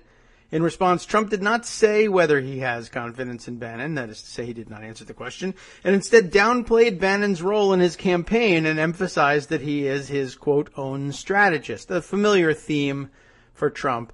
And I did see somebody else, I think, sum it up nicely and saying, there's just, it's completely anathema to Donald Trump in the way he thinks about himself. He cannot allow an equal share of the credit for what he surely sees as his greatest accomplishment ever to be awarded to anyone else. He's certainly not going to share credit for himself being, for being elected president and for being so brilliant and such a genius and frankly, such a smart guy. I'm very intelligent. I went to a good school and everything. That's all me. I'm not going to let Steve Bannon claim credit for creating Donald Trump. I created Donald Trump right down to the ridiculous piece of tape on the back of my tie, which is way too long. Anyway, so all right, he's not going to allow any credit to Bannon, and another one of these guys that suddenly I don't know who he is. He hardly does anything. He's just a hanger-on. We let him hang around here and say he does things, but he really does nothing. All right. I like Steve, but you have to remember he was not involved in my campaign until very late, Trump replied. I had already beaten all the senators and all the governors, and I didn't know Steve. I'm my own strategist, and it wasn't like I was going to change strategies because I was facing crooked Hillary. Back to the Hillary. Yeah. Okay. Somewhat revealing. And very interesting, just the idea that, I didn't know Steve. I don't know who he is. I don't know. I just was convinced by somebody that I don't know also. I never met. They somehow communicated with me without my knowing them or meeting them that I should be hiring this other person who I never met and also don't know. And I did do that, but I only hire the best people. I don't have confidence in him, but it doesn't matter because he's not doing anything. I hired him for no reason. I do all things myself. I don't need any of you. Goodbye. I'm the United States of America. I don't even need citizens. I don't know. This is, okay, so this is how it kind of winds up. And there's not much more to it. Steve is a good guy, but I told them to straighten it out or I will, Trump added. Straighten what out? I don't know. I guess he's talking here about Bannon and Trump's son-in-law, Jared Kushner, have reportedly been at odds lately. The infighting between Bannon and the other members of the administration has reportedly led Bannon to consider resigning. And Trump reportedly sat Bannon and Kushner down, along with other staffers, and told them to work through their issues. What leadership.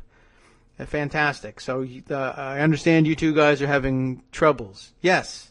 Can you lead us through them? Yes, I can. You should, I'm delegating the responsibility right now to you and you. You're the two with the problems? Right. Okay. So you and you, the same two, should work these problems out. Thank you. Done. Nice. Bam. Spike it in your face. Totally took care of that issue. I guess in his mind, he feels like that was something he was able to accomplish. By the way, something I guess we missed in the video here, pointed out by Sam Stein, just tweets this, unmanned missiles and nothing else. Yes, we forgot, I guess, during the Trump's description of what went on that he was so fascinated by the technology of unmanned missiles, or maybe it was Maria Bartiromo or whatever the name is, that pointed that out. These are not drones. It wasn't drones that were sent up to launch missiles. They were missiles from start to finish, launched from the ships offshore from Syria and designed to be unmanned from the beginning, as are most of America's bullets, also unmanned. Bombs, likewise unmanned. Almost all the missiles, cruise and otherwise, unmanned. We do rarely, if ever, anymore launch people with our missiles and have them jump to safety just in time and parachute back down to earth. It's an archaic practice. almost entirely eliminated by the United States military because of our fantastic technology, which is at least 5 or possibly 10 times better than anyone else in the world. There's no one competing. However, we suck and we're horrible and we've been depleted, but we should spend much more money to undeplete ourselves and make ourselves amazingly awesome again, which we are. When I used them just the other day, they were fantastic and better than anyone, but now they suck again, or something like that, and we really, yeah. I think so too, Karen. Karen says maybe Sam Stein is thinking about Dr. Strangelove, and I have seen that tweeted too, that one scene of, you know what, I'm not even familiar with the characters of the movie anymore, but I've seen that one clip of the guy riding, in the cowboy hat, riding the bomb on the way down. Those would be the manned missiles, and we hardly ever use those anymore. Okay. Let's see. What other things have we got hiding in pocket? In addition to Trump not necessarily having any confidence in Steve Bannon anymore or even knowing who he is. Yeah, look, here's another person also saying, maybe thinking about Dr. Strangelove, although that looks like maybe a bot retweeting Karen now that I look at it. Okay. How interesting that we're all followed by our own bots. This one is the Win the iPhone 7 Plus bot. So I guess I won. That's fantastic. I wish I could get a piece of this beautiful chocolate cake that everyone's talking about, though. But it's Passover now, and not likely that we'd be able to eat it. But I'm certain that it's okay for the president of China. He's probably not Jewish. He looks Jewish, but I think he's actually not. All right. Other stories of interest this morning. Bill O'Reilly, embattled television talk show, sort of news show host Bill O'Reilly, still in the news from the last round of sexual harassment accusations. It turns out that Bill O'Reilly is going on vacation, which I think I've seen other people tweet. Wasn't it the case with Roger Ailes when he was finally forced out that he initially said, I'm going on vacation. I just may never come back from this vacation. And I spotted this one at Daily Kos yesterday in a diary by MT Mofo, Montana, I'm guessing, postal code Mofo. Bill O'Reilly announces he's going on, quote, vacation, illustrated by the O'Reilly goofy, what is that, like a snowy owl type bird here? I don't know whether I've got the is that right? Snow owl? Is that a real species? It's a white owl. You know the meme. You've seen it before. Embattled Fox News host Bill O'Reilly announced tonight that he is taking a vacation. This clip from New York Magazine included here. O'Reilly's decision to go off the air in the midst of a sexual harassment scandal and advertiser boycott arguably has the appearance of a suspension, but O'Reilly worked to dispel that notion. He announced that he'd scheduled his trip, quote, last fall. Case closed, everybody. He said it was booked last fall.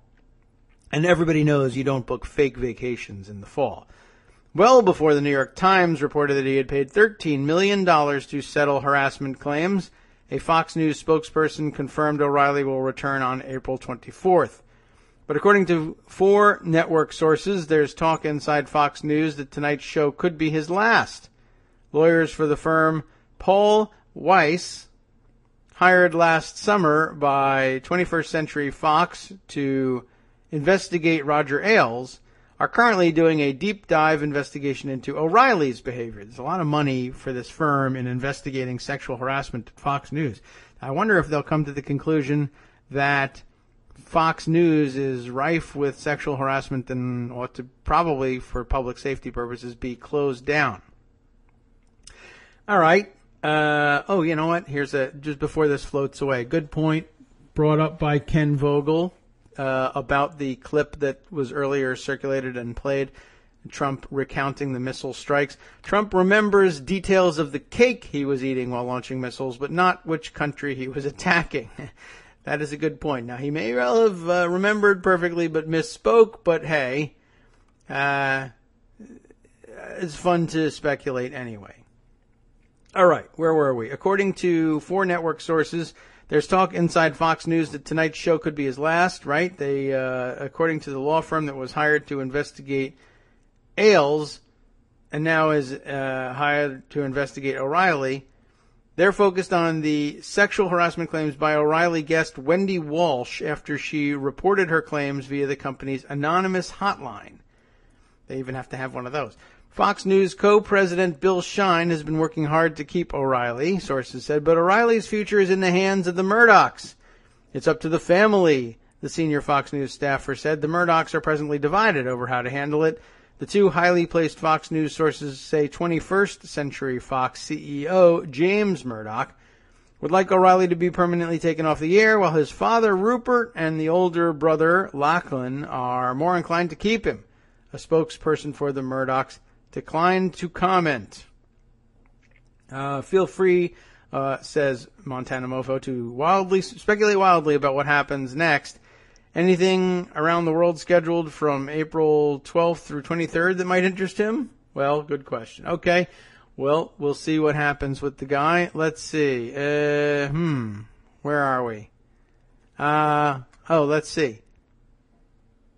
Okay. I guess, is this what's happening here?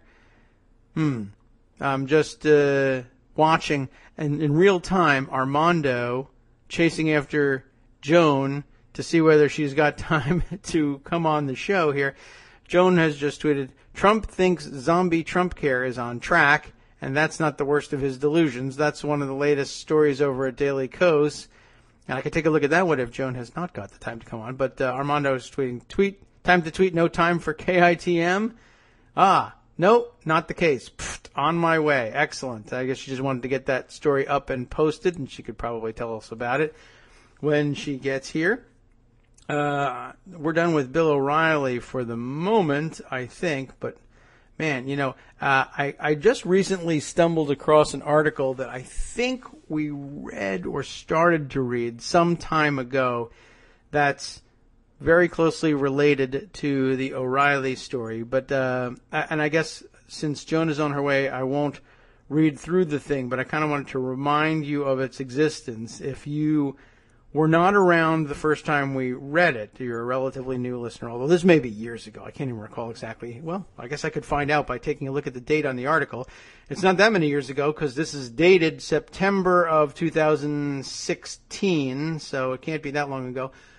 So many of you likely already heard it. But again, if you are a new listener or missed that episode, this is an interesting piece of background information from the Daily Beast, written by Clive Irving back in September 10th of 2016, a history lesson. It's styled Inside the Old School Tabloid Brothel, and that's in scare quotes, brothel, that gave birth to Rupert Murdoch. If you were wondering, how did it come to pass that Fox News was so packed to the rafters with old school sexual harassers masquerading as journalists or as executives? The answer is that Rupert Murdoch himself was trained that way, and that was the way journalism operations worked back in the day when he learned about, well, that style of journalism that he practices, if that's indeed what it is. The lecherous, vindictive newspaper owner who showed a young Murdoch how to rewrite the rules of the business. And it's all about the old-timey newspaper magnate, English guy, known as Lord Beaverbrook, the owner of the Daily Express, the Fleet Street phenomenon back in the old UK. I mean, I could give you a taste for what's going on here in this thing, but some of you may remember this story. But if not, I recommend it to you. We'll include it in the roundup. See if I can give you a taste of what's going on here. And, well, we can dip into it while we're waiting for Joan here. Early in his life, Rupert Murdoch learned two things that would be crucial in his path to becoming the archetypal. Do I have that pronunciation right? I've never even really straightened out the pronunciation of that word. Archetypal. I don't know how you say it when it got the AL at the end. On his path to becoming the mega media mogul, any examination of Murdoch's relationship with the disgraced head of Fox News, Roger Ailes, any attempt to assess the interdependence of the two men. And I guess this works just as well for O'Reilly now. Indeed, any scrutiny of the dark arts of the Murdoch empire needs to begin when? In the summer of 1953, when Murdoch was 22. This does go way, way back, doesn't it? For a few months, Murdoch was an intern at the Daily Express in London. He was not looking for a job. He had inherited a small provincial newspaper group in Adelaide, Australia, and was going home to take charge of it. The Daily Express was a Fleet Street phenomenon. It sold 4.3 million copies a day, but it was not a tabloid. In Britain, newspapers were still the nation's first resource for news. Television news was little more than radio with pictures. The Express was finely tuned to a middle-brow sensibility that appealed to a rising post-war middle class. Any of this ring a bell for any of you? In the newsroom, Murdoch saw the sharpest journalistic operation in Britain up close. The paper had a prodigious editorial budget.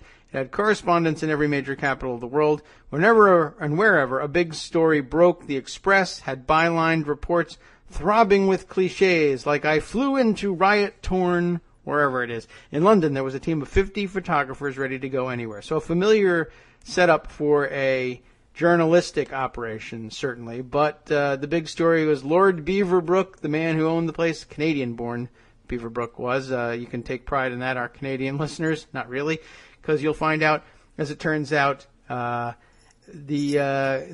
owner actually called his paper himself the Beaverbrook Brothel.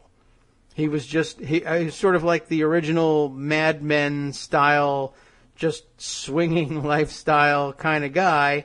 And I don't know, I mean, maybe we all know that in this bygone era, that was somehow, for whatever reason, just generally accepted as the way things were done, as terrible as that is. But Murdoch has managed to carry that forward and keep this anachronism alive. He learned that's just the way business in general, maybe specifically journalism, but probably all business in his mind is just done that way. And you got a bunch of old fogies like Roger Ailes and Bill O'Reilly who came up in the same culture and to no one's surprise continue to this day to conduct their own affairs in exactly the same anachronistic way. And so fantastic. The purges couldn't happen to better people. I hope it's true that his long-planned vacation stays long as well, and the old moron never comes back. That would be fantastic. Joan McCarter, who I'm glad to have back every week because she's not an old moron. that's kind of a low bar. Wow. All right. Well, never mind. It's the stupid segue. We don't even like it. Yeah. Right. I feel like Sean Spicer. Well, you're not Hitler. Joan never gassed anybody, and I'm right. You're right. That. I have never gassed anybody. Have you ever asked anybody to gas? A few days we have had, huh? Yes. It's just coming in now. I just wanted to say that I'm really sorry I said Joan never gassed anybody. She didn't, but I'm just sorry I went down that road in the first place. Okay, so yeah, it's been a wild couple of days. Indeed, it has. What's going on? I do apologize for being late, but no apology necessary. I have to earn my keep. I had to get this piece in. Right. I saw it go by. And, I'm looking at this little one sliver of the Trump interview with Fox News, and I just have the little Trump care bit, and I'm thinking, whoa, he really doesn't get this. And then you start playing the rest of it. Yeah.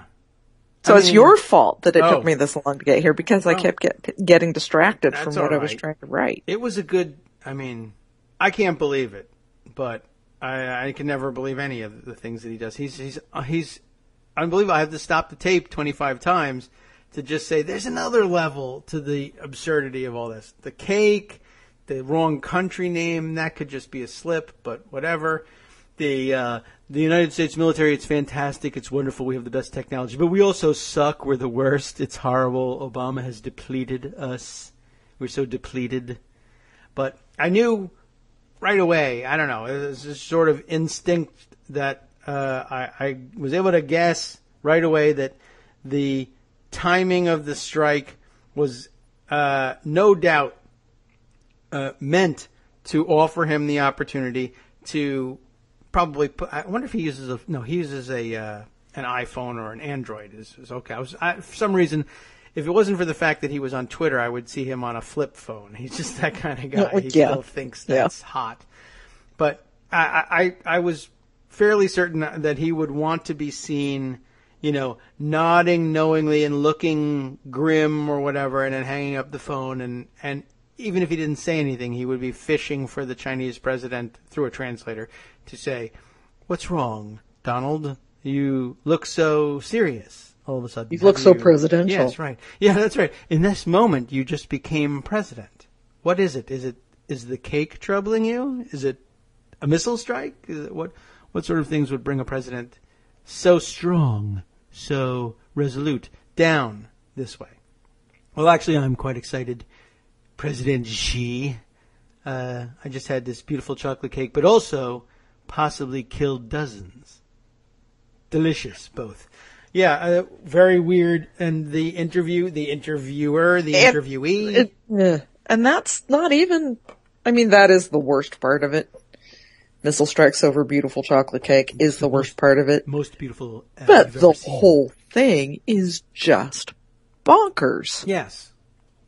Well, yeah, he's nuts. Because while I was listening to you, Barb was putting transcripts of this in our chat room. Yeah. And Comey on Hillary Clinton and wiretaps and Susan Rice, and they're understaffed because Democrats aren't giving them any appointments. What? And I'd like to claim credit for that, but I will remind everybody that he has not nominated anyone. Yeah.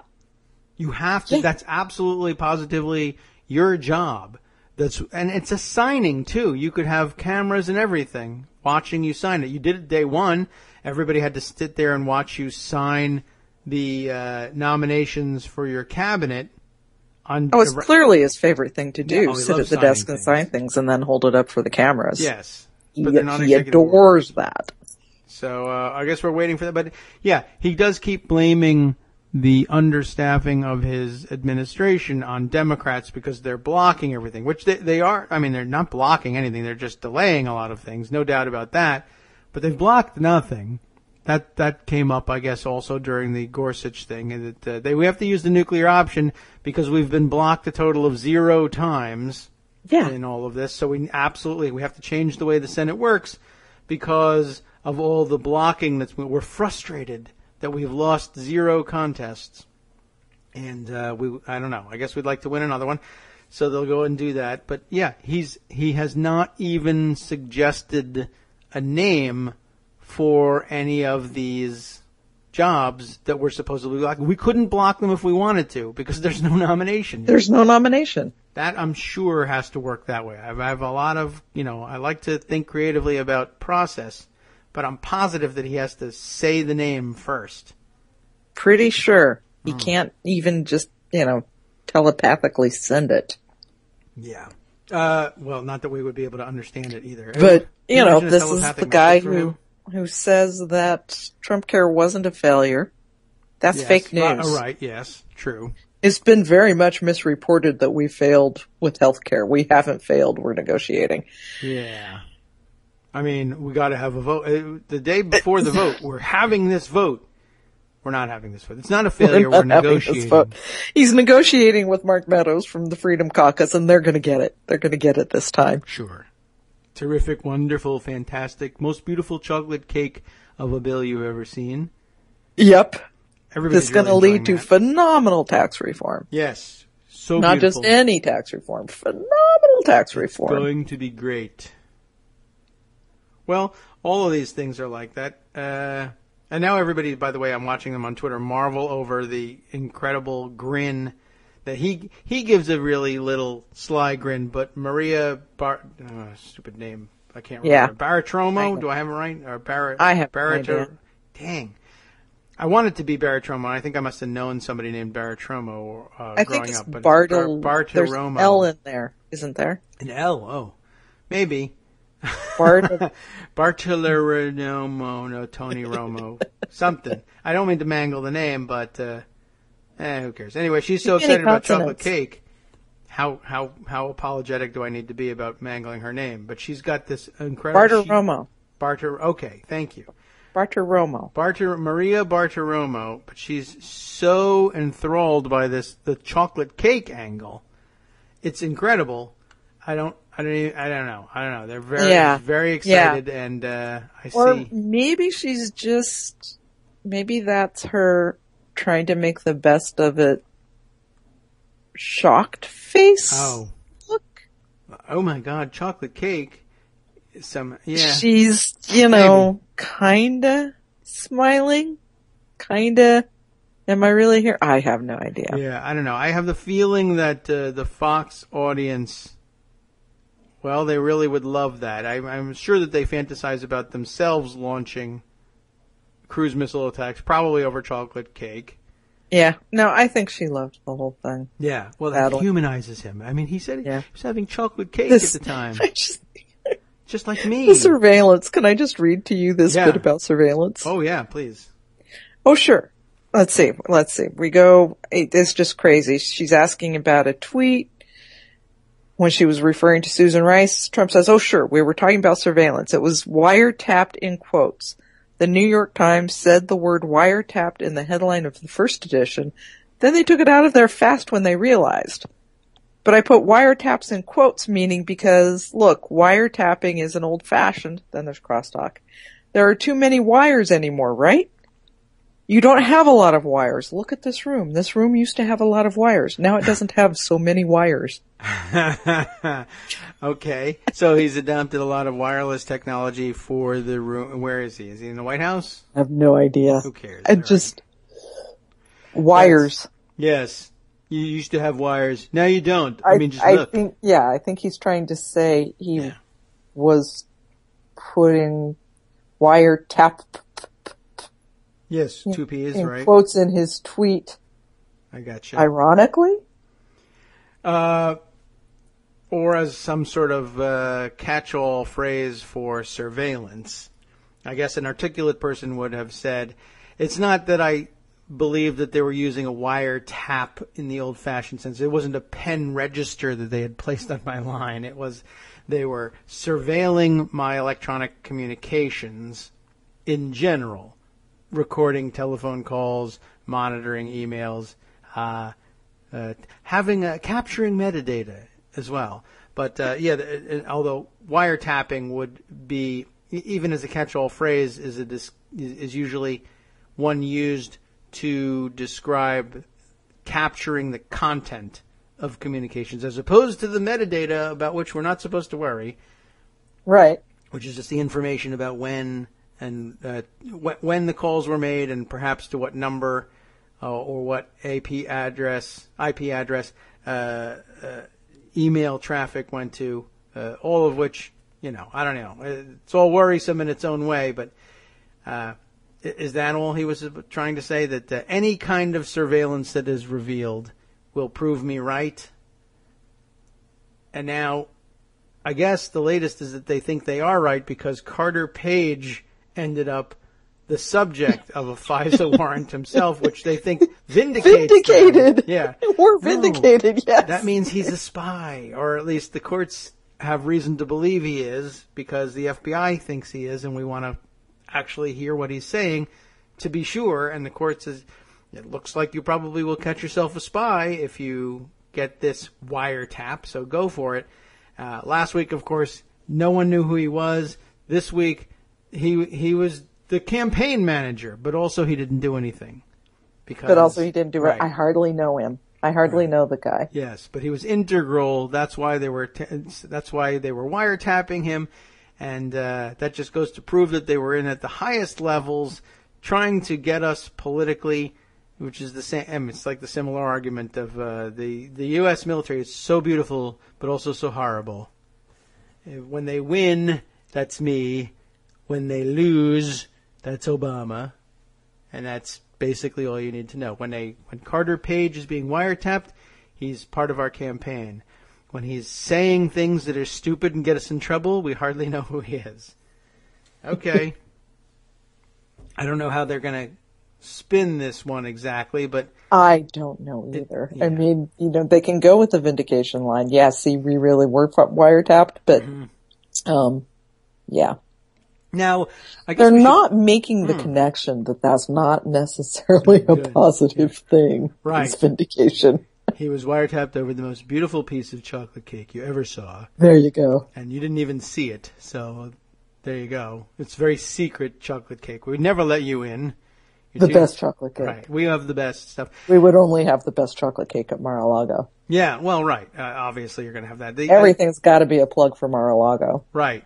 True. I know that they also publicized the menu that they were serving to President Xi, and it was very, it's all American. I'm sure that they got a big kick out of that. Steak and potatoes and chocolate cake. I hope he didn't make him eat a steak well done. Good question. I don't know. I assume they allowed him to have it cooked there, although he did assign meatloaf to Chris Christie at one time, so maybe he just tells people what they're going to eat.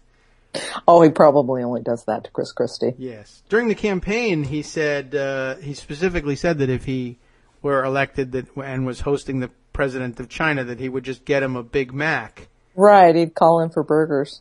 He'd probably make Chris Christie pick them up. Right. Because they were going to get to work. They were going to not waste time with fancy chocolate cakes. They were going to get right to work and eat the Big Macs. But that probably wouldn't even bother the Donald he liked. I think he enjoys a Big Mac now and again because he's so personable. This one last thing on the Carter Page thing. It occurs to me that while he's making excuses about the word wiretap, whether 1P or 2, and saying I really wasn't talking about wiretapping specifically, but any kind of surveillance. The claim was also that this was happening at Trump Tower specifically. Right. Carter Page, I don't think, unless they have something new to tell us. Last week we don't know who he is. We never heard of him before. He was a peripheral player. Was he, and now he's a FISA target. Was he in Trump Tower ever? I don't know. That's a very good question. Now we have to straighten this one out. So, okay, fine. We'll let you off the hook on wiretap, but Trump Tower. That was very specific that they had wiretapped Trump Tower. And I have no doubt that there were wiretaps at Trump Tower because it's a, as I've said, it's a target-rich environment. Right. Yes, that's a good way of putting it. Exactly.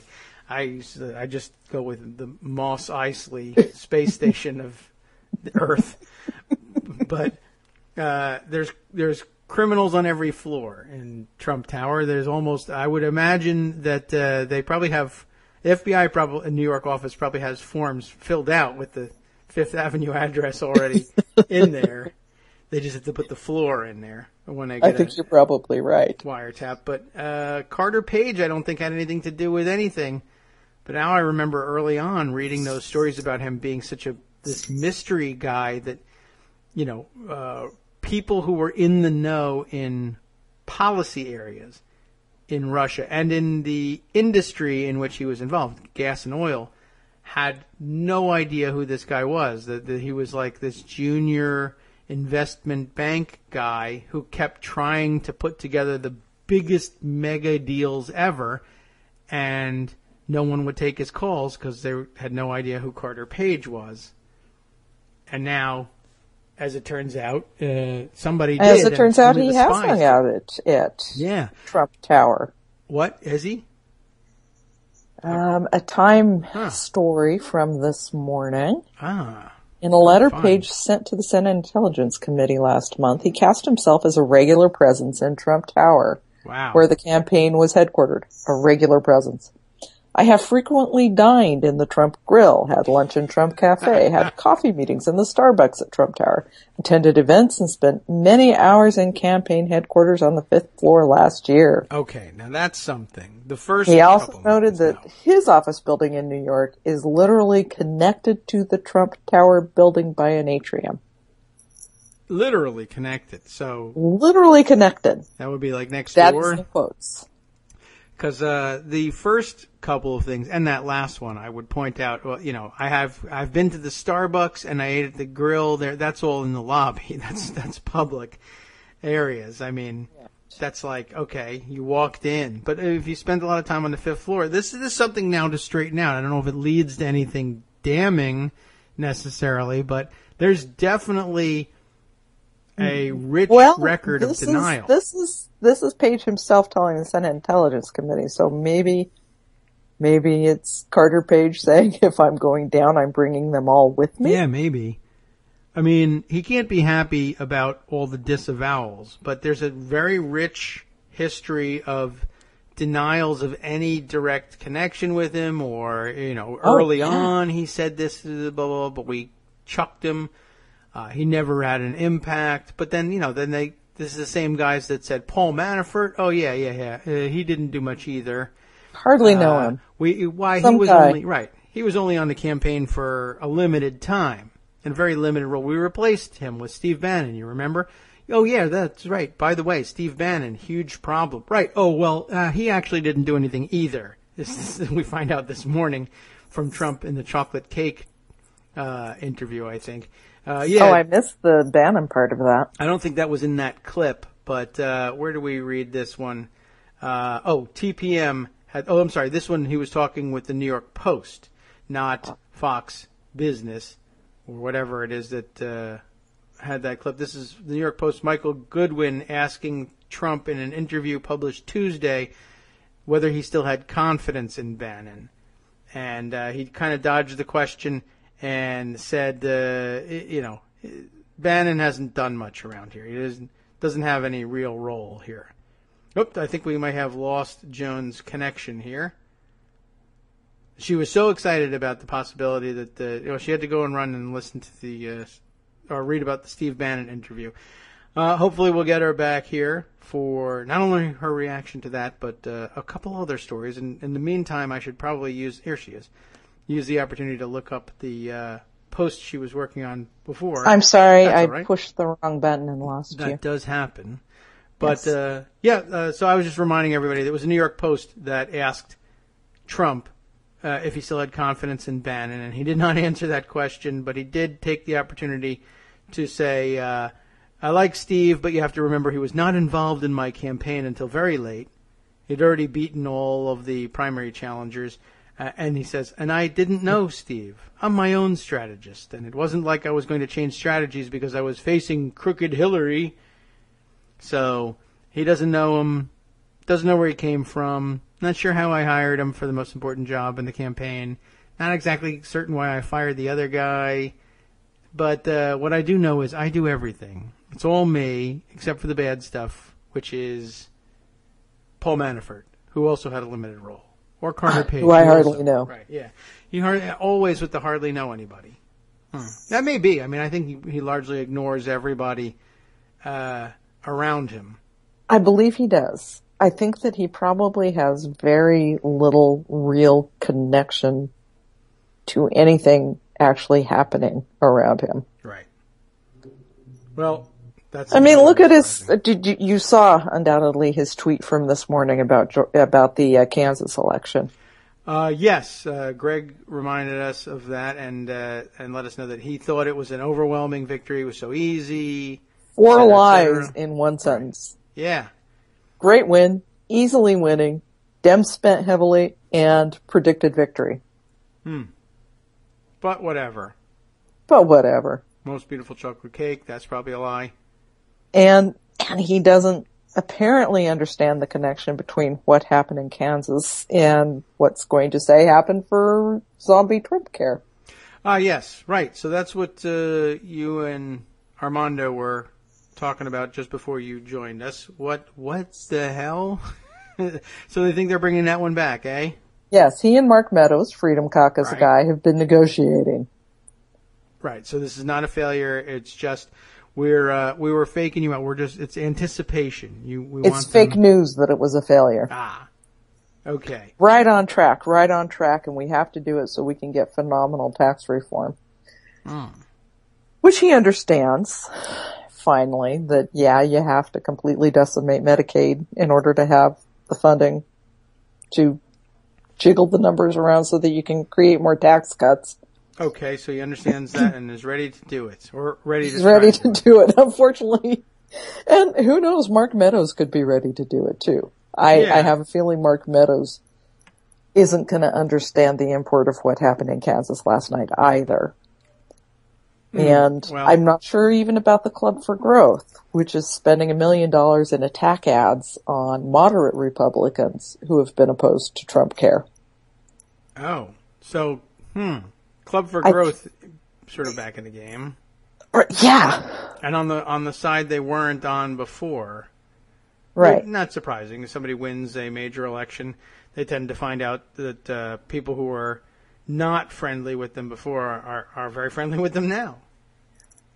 Well, it's hard with Trump because he keeps changing sides. Yes. All you have to do is change sides frequently as well, and you'll be good. I mean, on the one hand, he's, all for the Freedom Caucus now because Mark Meadows hasn't given up on this and he's talking to him. Mm-hmm. But 2 weeks ago, it was all the Freedom Caucus's fault that it fell apart. Yes, and he was going to target them in their next election. Right. And make sure that there wasn't an easy victory. Right. And then the Koch brothers say, well, you can't do that. We're going to spend dollar for dollar, whatever you spend fighting them, we'll spend protecting them. But then the Koch brothers show up at Mar-a-Lago this weekend and have a nice chat with him in the restaurant. So. Yeah. Who That's knows? Another thing. All right. So is Trump the only one who thinks that zombie Trump care is on track, or are there others? Well, I think Mark Meadows, Freedom Caucus guy, now he apparently is the leader of the Freedom Caucus. Oh. I don't know what the rest of the Freedom Caucus thinks about that, but Mark Meadows has taken on the mantle of being their leader. Okay. He thinks it's happening. Certainly could be and, the case. Just a reminder of everything that's here.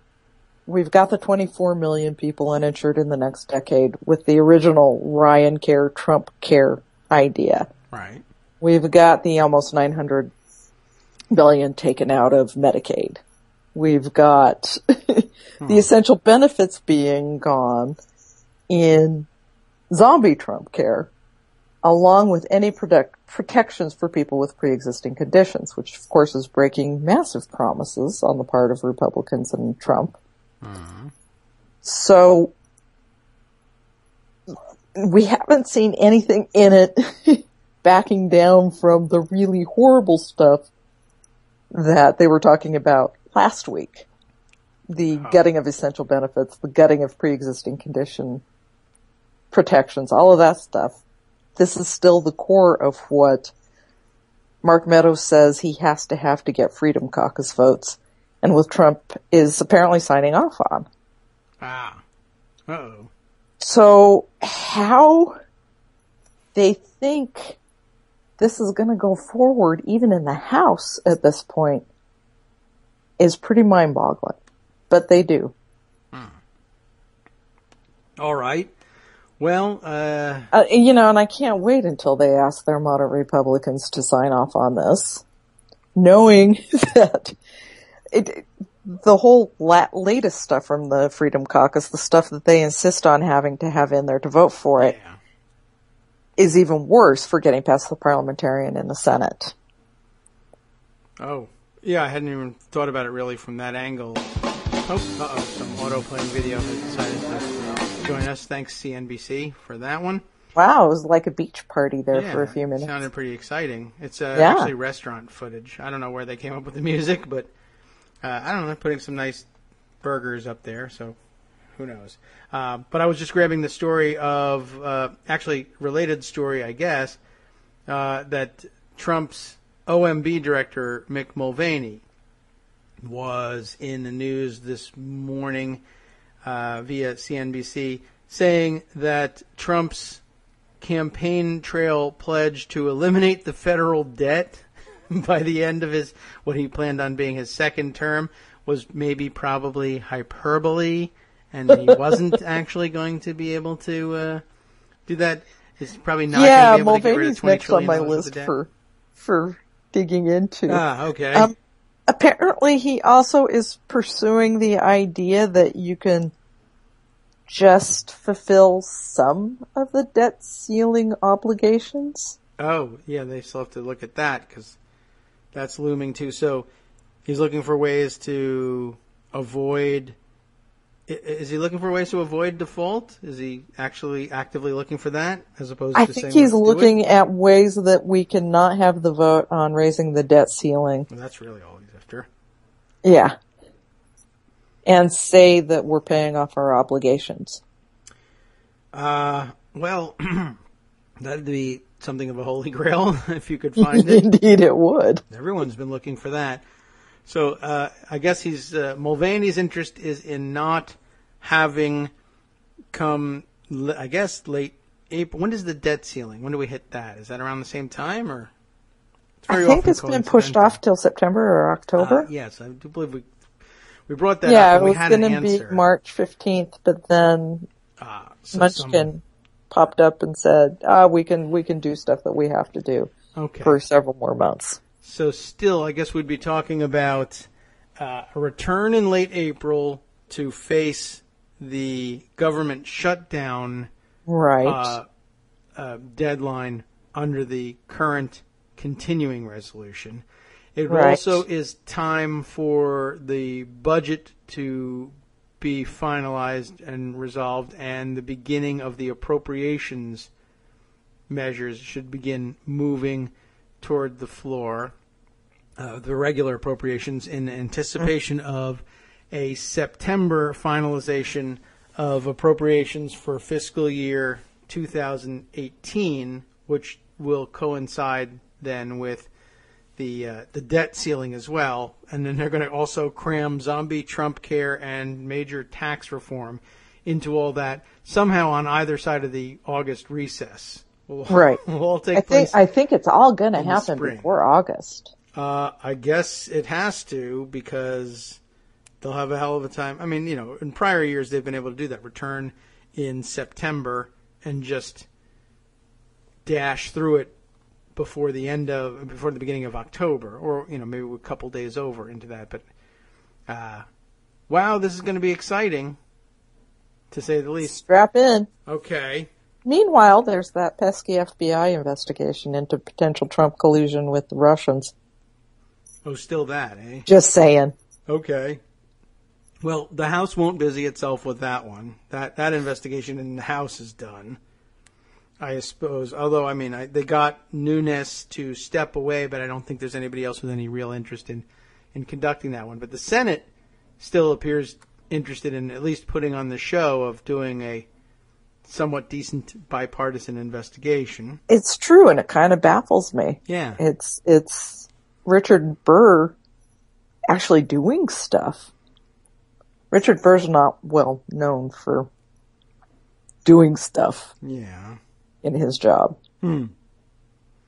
Yeah, I'm assuming that somewhere along the line they, just try and derail the whole thing for partisan political reasons. But I don't know. Why even get started? The House has paved the way for simply abandoning all pretense. I don't know why the Senate doesn't follow them. Kansas last night was big, but there's another big spanner in the works for them next week in Georgia. Mm-hmm.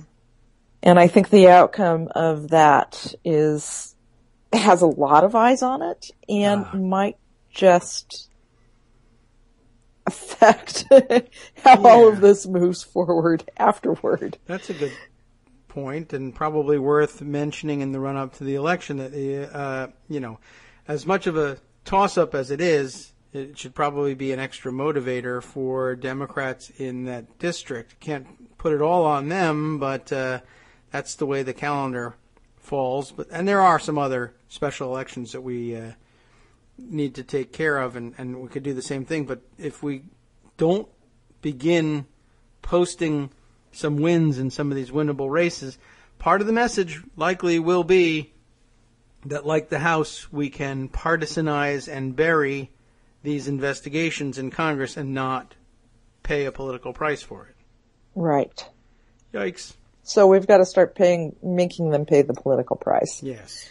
And if we can win Georgia, I think you're going to see a lot of reevaluation of where Republicans stand with Trump. That would be a great starting point for that, and I guess that's why everyone is so excited about the election, plus the fact that it's actually polling relatively close. Yes, as near as we can tell. There's also Montana. Yeah. Also, Trump, it's more of a... It's hard to explain the Montana race. Because it's hard to explain Montana sometimes. Yes. The Republican there, Gianna Forte, ran for governor, lost. Outsider, millionaire, some resentment. There's the folk singer and activist, Rob Quist, the Democrat, who Daily Kos has been raising money for, who has certainly the Montana, I don't know what, he's a Montana kind of guy. Okay. So I don't know necessarily that we're going to see as much Trump effect in that election as we see it being Montana. Okay. Well, small place in terms of number of voters. Big place in terms of land. Small place in terms of people. Small place in term of, and cheap place to run an election. So if you want bang for your buck. Yeah. That's a theory that's out there. Rob Quist. Okay. You can find him via Daily Kos to, pitch in on Act Blue. Lots of money being raised by Daily Kos and Daily Kos readers. If you're holding out for like major media recognition for it, I suppose you'll be disappointed there, but that's never been the case Daily Kos readers are Daily Kos readers because they typically don't put that much stock in major media coverage of anything, but actually we've gotten some major media coverage. Good. I saw last night that Jen was lamenting that there were major media outlets bending over backwards not to acknowledge it somehow. David Neer was out a lot on the Georgia race. He's been talked to by a number of large outlets, and in fact, a handful last night did give Daily Kos credit for recognizing that there was going to be a race in Kansas before anybody else did. It's good for to stepping get up. Some recognition. It's not everything, but it's nice to get a little bit of recognition. And we get the recognition of that we're being played off the stage once again. I say that as though I'm not the one pressing the button. I have to confess. Thank you, Joan. Like the Oscars again. Yeah, well, that's the role we play in the second hour here. We try and cram in everything we can and have a good time too, but then eventually recognize that we have to hand the microphones over. I appreciate your coming by. Thank you very much, and good luck to you for the rest of the day and trying to stay focused on what you're writing with Donald Trump in office. It's always a challenge. He always makes it entertaining. Thanks very much, Joan. We'll talk to you next week. Joan McCarter, our senior political writer, back to do the senior political writing. So necessary, so needed in this great country of ours. Remember that lady? The old days when the real true weirdos held no power. Anyway, you live in exciting times. That's the best I can tell you about that one. We'll find out whether that's, I guess we could ask President Xi whether that's really a true old Chinese proverb or not. In the meantime, Wednesday's program on the after show now looms. Montana Republicans insist vote by mail gives the Democratic Party an unfair advantage in the upcoming special election. The recent California school shooting is part of a disturbing trend where women are disproportionately likely to be murdered at their workplace by an intimate partner. And Mexican journalist's nightmarish case reveals disturbing changes to asylum policy. From Daily Kos Radio under Trump. On networksradio.com. You have been listening to the Kagro in the Morning Show. With David Waldman. Get ready for the last half with Angela Marks, a.k.a. Angie in Washington State, for a discussion on ICBM flight times from the Korean Peninsula to the west coast of the United States. Budget Director Mick Mulvaney crashes through the glass ceiling of evil, and if you tell the Chinese president you're bombing Iraq when you mean Syria, you better have some rose water in that chocolate cake. Next.